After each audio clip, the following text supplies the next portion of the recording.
Pour commencer, je vous propose de vous emmener chez Café Le Lion. La marque historique est devenue filiale de Tereos depuis 2015. Elle a pu investir dans un nouvel outil de production. Son objectif est bien sécuriser et rationaliser ses approvisionnements tout en développant une nouvelle gamme de cafés qui répondent aux attentes et au palais des Réunionnais. On commence tout de suite avec une initiation à la dégustation des cafés. Jean Macheclerc est le maître torréfacteur des cafés Le Lion. Il a intégré l'entreprise en 2016, au moment des investissements dans cette nouvelle usine entièrement numérisée. Tous les sens en éveil, il surveille le bon déroulement de cette étape essentielle. En fait, il y a déjà 3 critères. C'est le temps, l'humidité et la température, bien sûr.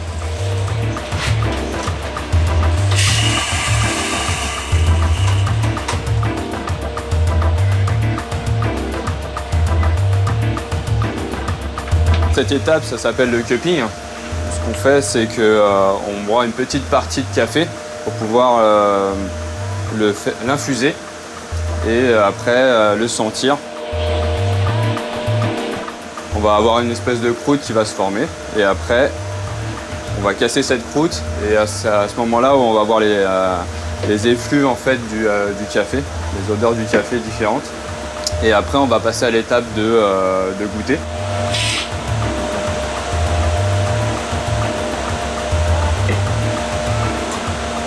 L'étape, c'est la rétro-olfaction. En fait, ça permet de créer des petites gouttelettes dans la langue, sur le palais, un peu partout dans la bouche, ce qui va permettre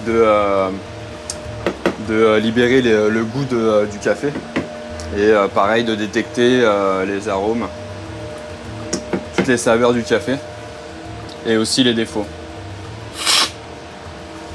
En fait, ça permet aussi de tester la reproductibilité de la cuisson sur toute la journée et sur toutes les broches qu'on va effectuer en fait. J'essaye de m'adapter aussi au palais de chacun, donc c'est pour ça aussi qu'on a créé d'autres gammes et la recette est différente, tout est différent à chaque fois. En 2015, le café historique de La Réunion a dû repenser sa stratégie pour se maintenir face aux géants internationaux du secteur et aux nouveaux modes de consommation. L'arrivée des machines à dosette et à capsules a pris des parts sur le café moulu. Le marché s'est atomisé complètement.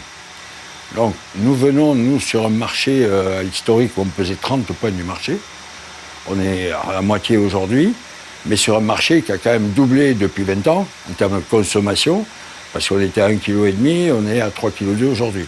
Donc aujourd'hui, nos volumes progressent, malgré que le marché du moulu régresse.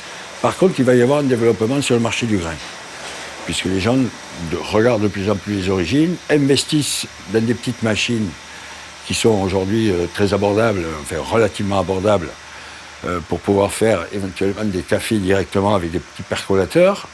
Et c'est nettement meilleur que du juste à point comme toutes les dosettes ou capsules. Le nouveau process a permis de multiplier les sources d'approvisionnement auprès des traders sur le marché mondial. Pour tout ce qui est Robusta, donc ça reste toujours Cameroun, qui est quand même la base de notre produit Le Lion. Et puis on s'est diversifié, il y a le marché du Vietnam qui a énormément augmenté en tout ce qui est aussi en Robusta.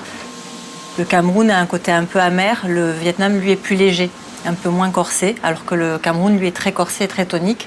Ouais, c'est ce qu'aiment bien les Réunionnais, hein, le côté tonique et corsé. Donc on voulait quand même garder cette base-là. On a aussi de l'Ouganda, qui est aussi du Robusta. Et pour après tout ce qui est Arabica, donc on est toujours sur du Colombier Excelsior. Il a un côté fruité, il est très doux et équilibré. Et par contre, on a augmenté notre gamme, on a pris un Brésil, Sudelminas Fancy. Et aussi, maintenant, on a développé un café bio qui vient de l'Honduras. On a des divers pays, des origines. Mais dans chaque pays, il y a aussi des catégories, des variétés. Donc ils ont chacun une petite spécificité différente pour mieux s'adapter, nous, après, au goût aussi des consommateurs. Voilà, c'est ce qui nous a permis aussi de mieux changer et diversifier tous nos produits et de varier, d'adapter pour les consommateurs.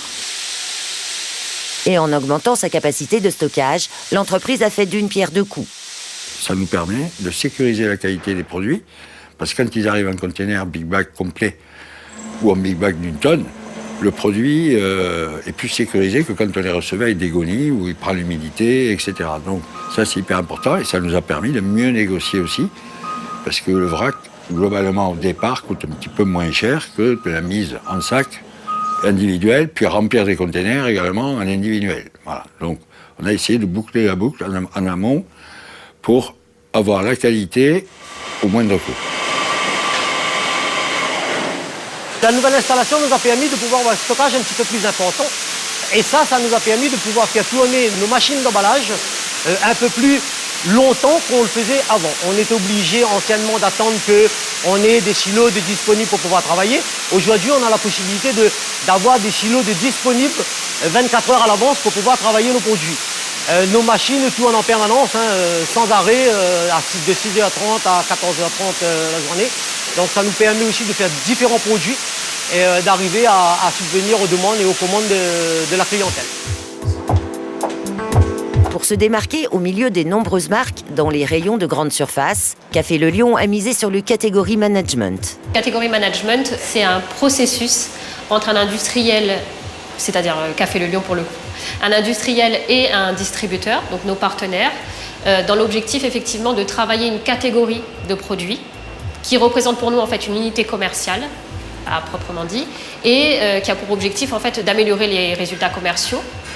Premier point, et bien évidemment de favoriser, je dirais, l'approche consommateur. C'est-à-dire qu'on doit apporter une valeur ajoutée aujourd'hui à nos consommateurs réunionnais. Et donc ce processus-là tend à ces deux objectifs. En 4 ans, grâce aux investissements de Tereos, sa maison mère, Café Le Lion a pu opérer une véritable révolution, devenir présent sur tous les segments du marché du café, en grains, moulus, solubles, en capsules ou en dosettes. Le café bio éco-certifié lancé récemment sera lui rejoint bientôt par un autre produit haut de gamme, une version aux saveurs de vanille de Bourbon et bientôt un Bourbon pointu moulu.